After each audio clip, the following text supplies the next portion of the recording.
നമസ്കാരം. നട്ടലിനുള്ള വളവിനെയാണ് നമ്മൾ സ്കോളിയോസിസ് എന്ന് പറയുന്നത്. ഇത് കൂടുതലും കൗമാരപ്രായത്തിലുള്ള കുട്ടികളിലാണ് കണ്ടുവരുന്നത്. പെൺകുട്ടികളിലാണ് ഇത് കൂടുതലായിട്ടും ബാധിക്കുന്നത്. ഇത് നേരത്തെ തന്നെ കണ്ടുപിടിക്കുകയാണെങ്കിൽ നട്ടലിനുള്ള വളവ് കൂടുതൽ വൈകൃതങ്ങൾ ഉണ്ടാക്കാതെ, കാര്യമായിട്ടുള്ള കോസ്മെറ്റിക് ഡിഫോർമിറ്റീസ് ഉണ്ടാക്കാതെ നമുക്ക് പ്രിവെൻറ്റ് ചെയ്യാൻ പറ്റുന്നതാണ്. അതുകൊണ്ട് തന്നെ ഈ പ്രായത്തിലുള്ള കുട്ടികളിൽ സ്കൂളിൽ നിന്നോ അല്ലെങ്കിൽ വീട്ടിൽ നിന്നോ ഇത് കൃത്യമായിട്ടുള്ളൊരു സ്ക്രീനിങ് ചെയ്യേണ്ടതാണ്.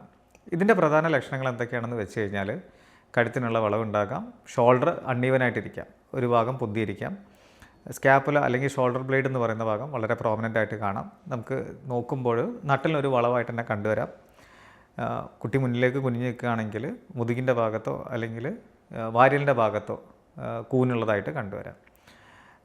അതുകൊണ്ട് തന്നെ ഈ ഒരു അസുഖം നേരത്തെ കണ്ടുപിടിക്കുന്നതും ഇത് പ്രിവെൻറ്റ് ചെയ്യേണ്ടതും വളരെ അത്യാവശ്യമാണ്. കുട്ടിക്ക് നേരത്തെ തന്നെയുള്ള ചികിത്സ കൊടുത്തു കഴിഞ്ഞാൽ ഇത് കാര്യമായിട്ടുള്ള ഒരു കോസ്മെറ്റിക് ഡിഫോർമിറ്റീസ് ഉണ്ടാക്കാതെ നമുക്ക് ട്രീറ്റ് ചെയ്യാൻ സാധിക്കുന്നതാണ്.